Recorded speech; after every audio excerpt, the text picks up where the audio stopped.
I was in the cafeteria when the assistant principal announced, "Is Jose still at lunch?"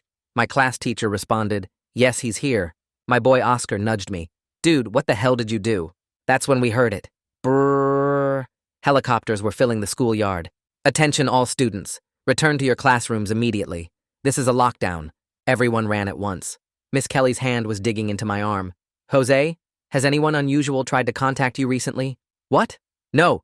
She pulled me away from the windows just as the helicopter noise became deafening. The lights went out. My phone buzzed with a text from an unknown number. "Everything's going to be okay, I promise." Someone behind us muttered, "Maybe it's ICE."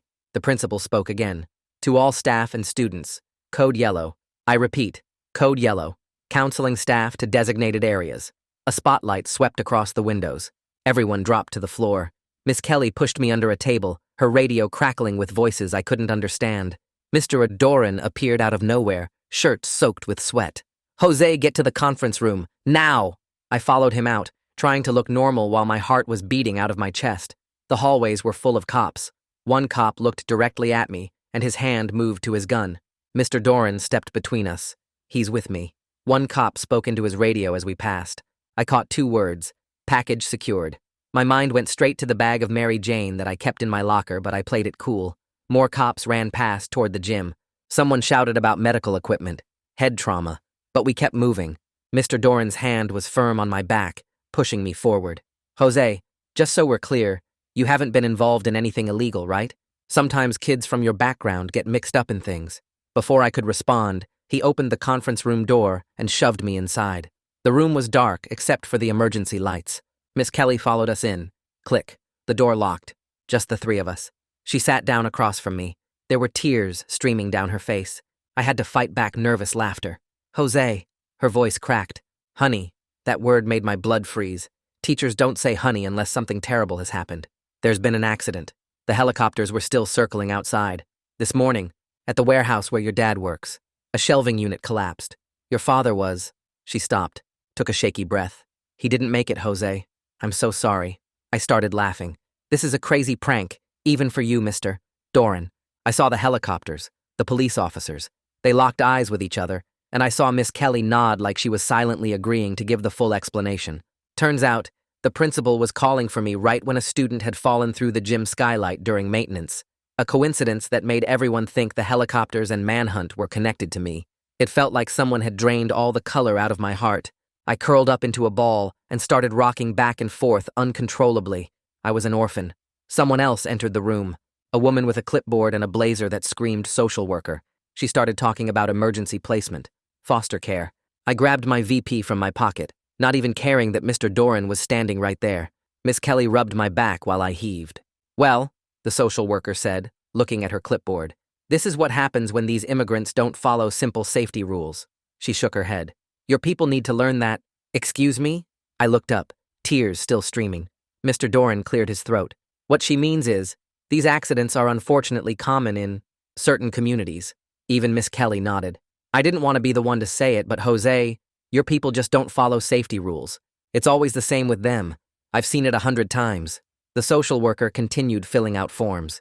"At least with foster care, you'll be in a more stable environment." Usually I didn't care about my teacher's racism, but something inside me snapped. This was my dad who died trying to give me a future. "My people!" My voice broke completely. "My dad's dead. He's dead, and you're sitting here."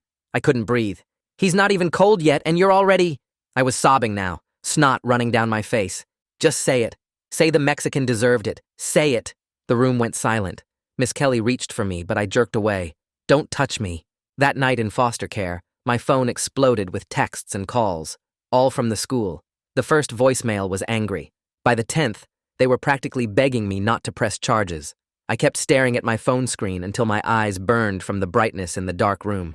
The voicemails played on repeat through my earbuds while I lay on this strange bed that smelled like old fabric softener. Each message got more desperate than the last one. The principal's voice went from angry to worried to basically begging by the 10th call. My foster mom knocked on the door, asking if I needed anything, but I couldn't even form words to answer her. My throat felt like sandpaper, and my chest wouldn't stop shaking no matter how many deep breaths I took. The room was small with posters about house rules stuck everywhere on the walls.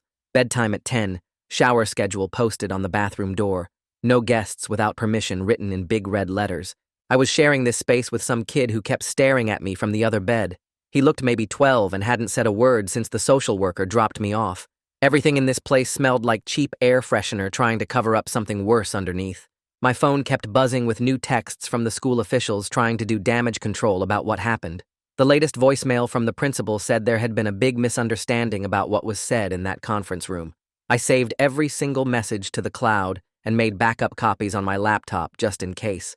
That weird text from earlier popped up on my screen again while I was scrolling through everything. The one that said everything would be okay, sent right when the helicopters showed up. The number wasn't saved in my contacts, and when I tried calling it back, it went straight to a generic voicemail. My skin crawled thinking someone had been watching me this whole time without me knowing. I couldn't sleep at all that first night on this scratchy mattress that smelled like bleach.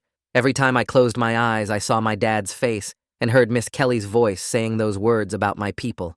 My stomach churned until I had to run to the bathroom and throw up twice. The other kid in my room pretended to be asleep, but I could tell he was watching me stumble back to bed. Morning came too fast, and the foster mom, Connie, knocked saying breakfast was ready. She made eggs and toast even though I told her I wasn't hungry at all.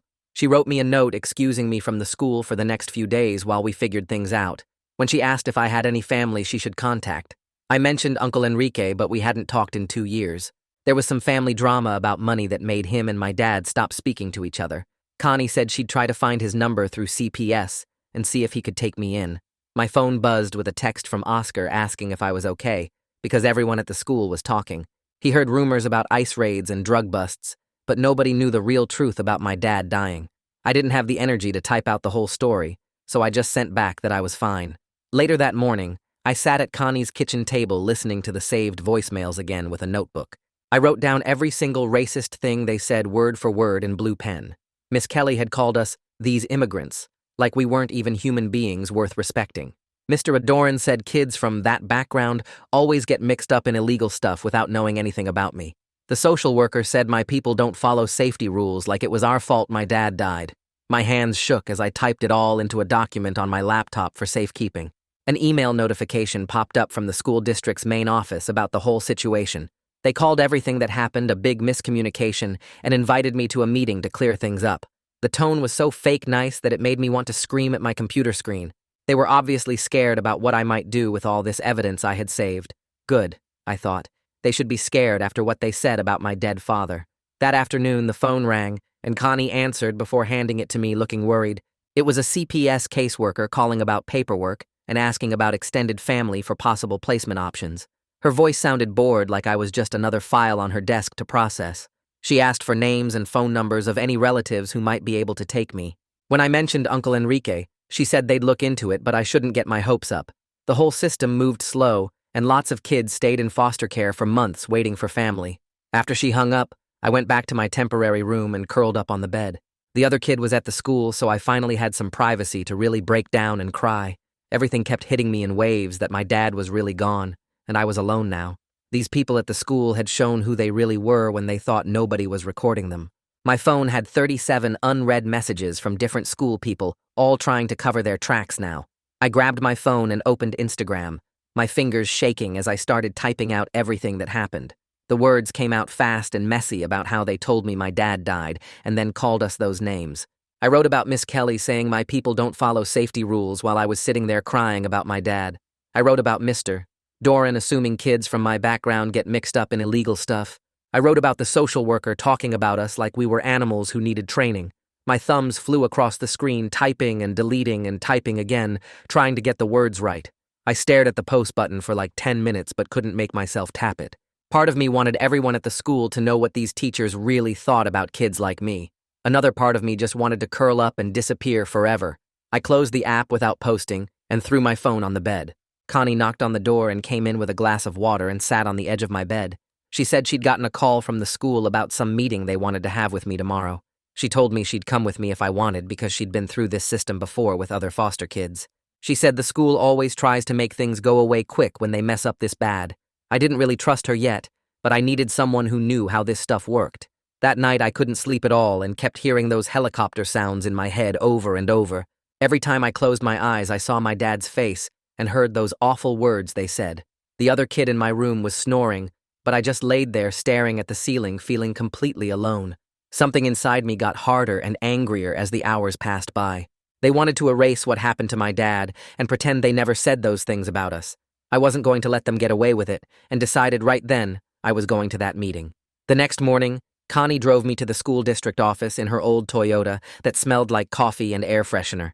The meeting was in this big conference room with way too many adults sitting around a long table. There was the principal, and some lady from the district, and someone from HR taking notes on a laptop. They kept talking about policies and procedures and appropriate communication protocols, but nobody would say what actually happened. They used big words like miscommunication and unfortunate circumstances, while avoiding the actual racist stuff that was said. My jaw hurt from clenching it so tight while they danced around the real issue. I pulled out my phone and found the voicemail, where they were begging me not to misinterpret their comments about my community. I hit play on speaker and set it on the table so everyone could hear Miss Kelly's voice clearly. The room went completely silent as her voice filled the space, saying she didn't mean it that way. The HR person started typing super fast on her laptop, and the district lady's face turned red. Finally, someone was actually listening to what really happened instead of trying to cover it up. After the meeting, I sat in Connie's car and opened Instagram again, with my hands still shaking from anger. This time I posted my story, but only to close friends, so like 30 people could see it. Within an hour, someone had taken a screenshot and shared it to their story with more people. My phone started going crazy with notifications from kids at the school I hadn't talked to in months. Some were saying they were sorry about my dad, and others were shocked about what the teachers said. A few kids shared their own stories about racist stuff teachers had said to them too. Then a text came through from a number I didn't recognize with a long message. The woman said her name was Imani Wu, and she was a legal advocate for immigrant families in our area. She'd seen my post through a friend of a friend and wanted to help me if I needed it. I was suspicious because I didn't know this person, but also desperate for someone who actually understood what we were going through. She called me that afternoon, and her voice was calm and professional, but also kind. She explained all my options, like filing official complaints with the school district and CPS about the social worker. She said we could also file something with OSHA about the warehouse where my dad died if there were safety problems. She broke everything down step by step, so it didn't feel so overwhelming and confusing anymore. For the first time since this all started, I felt like maybe I had some control over what happened next. Then another call came through from a man with a deep voice who sounded really upset. He said his name was Akeem, and he'd worked with my dad at the warehouse for 3 years. He said there was stuff about the accident I needed to know, and it wasn't right what happened. We set up a time to meet the next day, but I was nervous about trusting some stranger. Connie said she was coming with me whether I wanted her to or not for safety. She picked a coffee shop downtown that was public and always busy so we'd be safe. She even looked up Akeem online to make sure he really worked at the warehouse like he said. I was actually grateful she was being protective, even though I wouldn't say it out loud to her. The coffee shop door opened, and this big guy walked in wearing a warehouse uniform with my dad's company logo on it. He spotted us right away and came over with his phone already out, hands shaking as he sat down. He didn't even say hello before he started swiping through photos on his screen, showing me picture after picture of broken safety rails and equipment held together with duct tape and wire. There was a forklift with no backup alarm and shelves that were bent from too much weight stacked on them.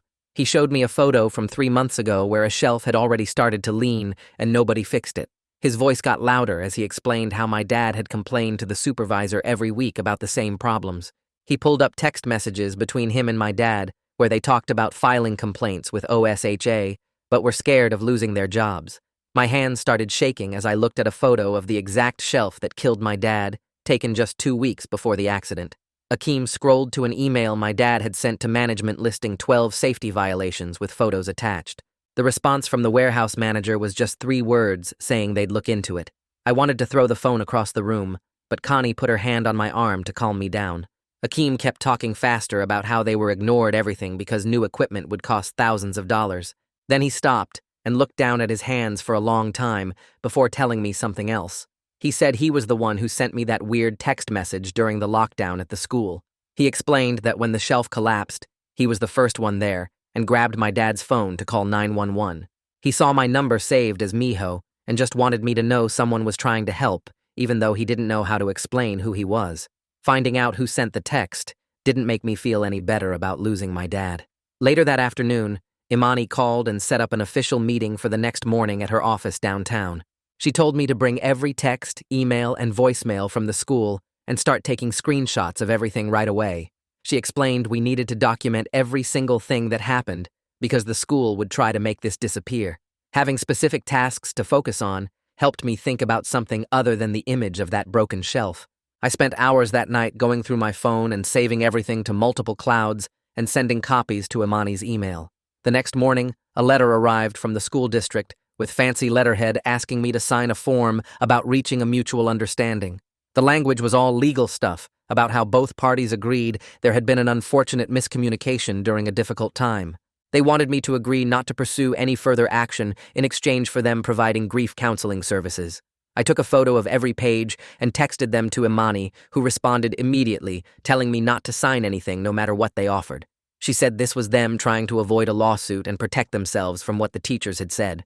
Oscar hadn't texted me in 2 days, which was weird because we usually talked every day about random stuff. I saw him at the corner store buying chips, and when our eyes met, he looked away and pretended to read the ingredients on a candy bar. I walked over, and he finally admitted his parents had told him to stay away from me for a while. They didn't want any problems with the school because his older sister was applying for a scholarship, and they couldn't risk the school being mad at their family. He said he was sorry, but I told him I understood, because not everyone could afford to fight these battles. It still hurt watching him leave the store without our usual jokes about the weird snacks they sold. That afternoon, the CPS worker called while I was eating lunch and said they'd found contact info for my Uncle Enrique through some database search. She explained they were starting something called a kinship assessment, which meant checking if he could take care of me. Her voice sounded bored as she warned me this process usually took months, and I shouldn't expect anything to happen quickly. But just hearing his name gave me the first real hope I'd felt since everything happened. I went through the box of papers Connie had helped me get from our apartment and found an old envelope with Uncle Enrique's phone number written in my dad's handwriting. My hands were shaking so bad I could barely dial the numbers and had to try 3 times before I got it right. When he answered, and I told him about Dad, he went completely quiet for a long time before I heard him crying on the other end. We hadn't talked in 2 years because of some fight about money that seemed so stupid now. He kept saying he was sorry over and over and promised he'd do whatever it took to get me out of foster care. Connie found out the school's insurance would cover therapy sessions and helped me fill out the forms for an intake appointment. Everyone kept saying I needed to talk to someone about my feelings, but I didn't want to sit in some office talking to a stranger. The appointment was scheduled for next week, and I was already making up excuses in my head for why I couldn't go. Imani filed the official complaint with the school district the next day and sent me a copy of everything she submitted. She requested something called a restorative justice conference, where the school would have to take responsibility for what happened. She explained it was better than going to court because it would be faster and might actually lead to real changes. The district had 30 days to respond, but she said they'd probably try to negotiate before then. A few days later, Akeem picked me up to go to the warehouse where the workers had set up a memorial for my dad. Walking into that huge building made my chest feel tight, and I could barely breathe seeing the place where he died.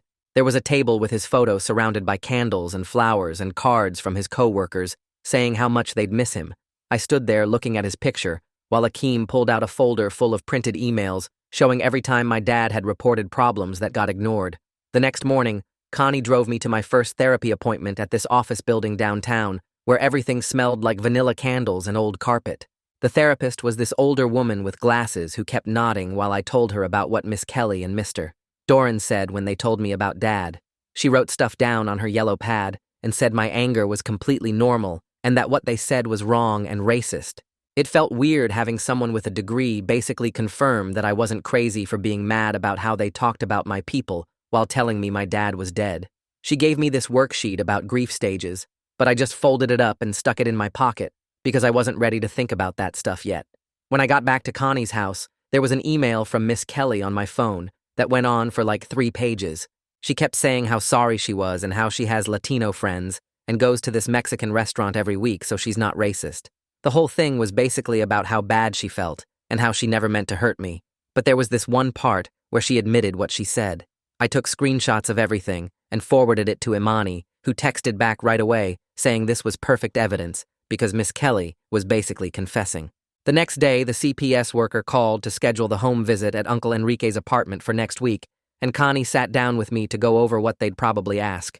She pulled out this checklist, showing they'd need to see he had a bedroom for me and proof of his income, and that he passed the background check. I kept telling myself not to get excited because stuff like this falls through all the time, but I couldn't help imagining living with actual family again. That afternoon, my phone started going crazy because someone had shared my story on this blog about immigrant rights in our city. I scrolled through the comments, and most people were being nice, saying they were sorry about my dad, but some were saying I was being dramatic or playing the race card. One person wrote this whole paragraph about how I should be grateful for foster care instead of complaining, and another said, "Immigrants always make everything about race." Imani called me after seeing the blog post and told me to stop reading the comments because they'd just mess with my head. She came over to Connie's house the next day with her laptop and taught me how to handle it if reporters started calling. She made me practice saying, "No comment," and "I'm working with legal counsel" over and over until it sounded natural.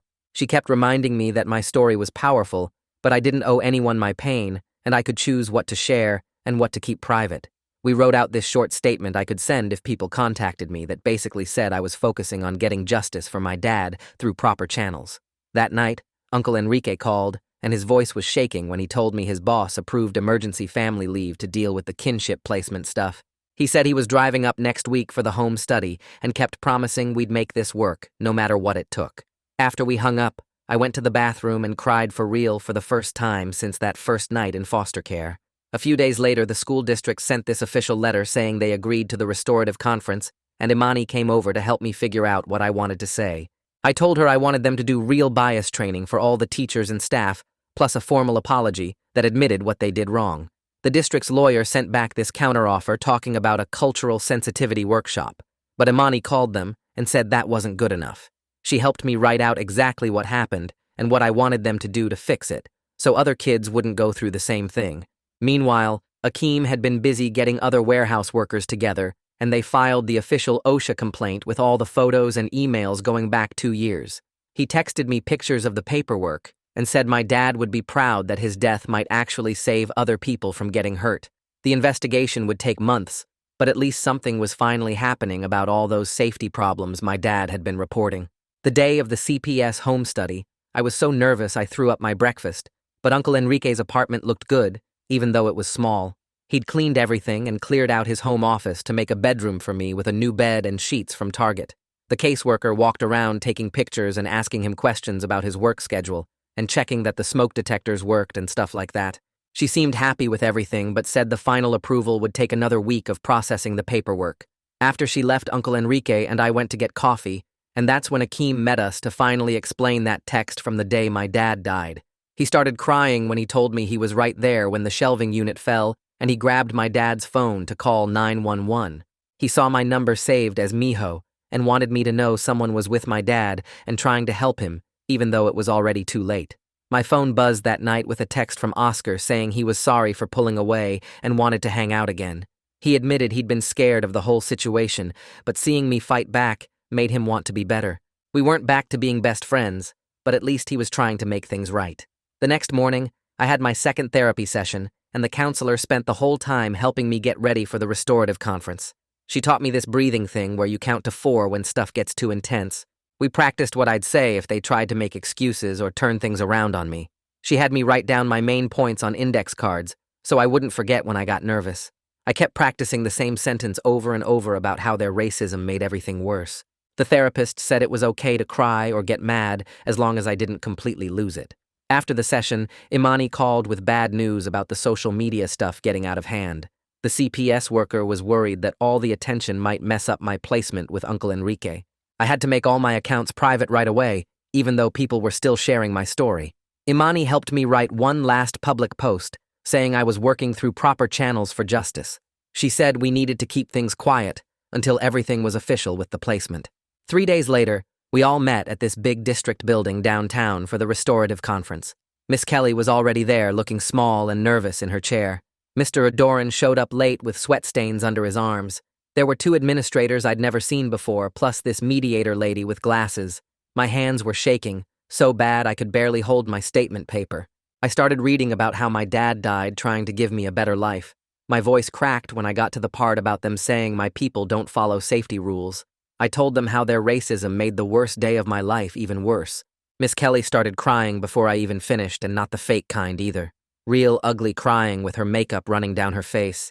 She said she was sorry without any excuses and admitted what she said was racist and wrong. She promised to go to training and really look at why she thought those things. Mr. Doran took longer to get there, but finally admitted he made assumptions based on stereotypes. He said he'd been wrong to think kids from my background were all criminals. They both signed papers agreeing to attend monthly bias training for the rest of the school year. The district people agreed to make all staff do anti-bias training starting next month. They wrote up this formal apology letter that actually used the word racism instead of dancing around it. They also promised to review how they handle emergency situations so this wouldn't happen again. Imani squeezed my shoulder and whispered that we'd won even if it wasn't everything we wanted. 2 days after that, an OSHA investigator called asking for my official statement about the warehouse. They'd found a bunch of old citations that never got fixed, and complaints my dad filed that got ignored. The investigator said criminal charges probably wouldn't happen, but the company was looking at huge fines. I spent an hour on the phone telling them everything Akeem had shown me about the safety problems. They said my dad's death might actually save other workers from getting hurt.